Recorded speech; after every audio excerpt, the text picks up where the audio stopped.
Hi and welcome to Lesson 4 of Table Rate Shipping for WooCommerce. Advanced features merging shipping and handling fees.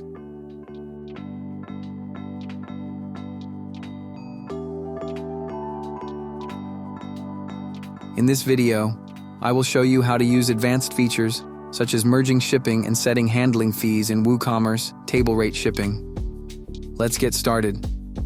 From your WordPress dashboard, navigate to WooCommerce and click on Settings. Then, click the Shipping tab. Once you are in Shipping, Table Rates, scroll down to Class Priorities. First, let's discuss class priorities. If you have multiple shipping classes, WooCommerce utilizes the class with the highest priority to calculate shipping. For example, if a cart contains both small and large items, the large class will determine the rate if it has the higher priority. Now let's adjust the class priorities. Now let's discuss merging shipping. This is beneficial when you want to manage shipping costs.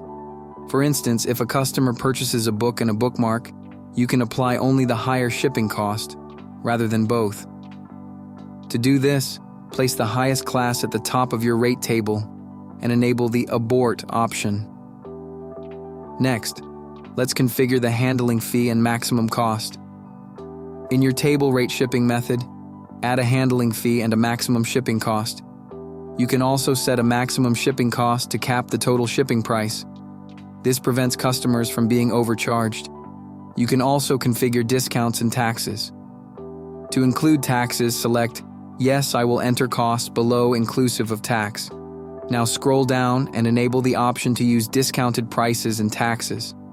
This ensures that your shipping costs align with your store's shipping strategy. Here's an example to create tiered shipping based on weight.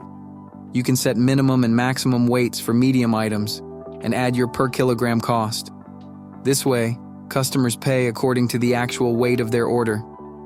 Once the details are added, scroll down and click the Save Changes button. Now let's review the front-end view of the shopping cart. Navigate to Products and click All Products. Then, View a product. Add it to the cart and click the View Cart button. As you can see, the shipping rate is automatically calculated according to the classes. Now click on Proceed to Checkout. Add your billing details and place the order. We have successfully placed an order using shipping classes. That concludes the demonstration. Now you can use these advanced features to optimize your shipping strategy. That wraps up our lesson. For more plugin tutorials, subscribe to Sleekr Digital.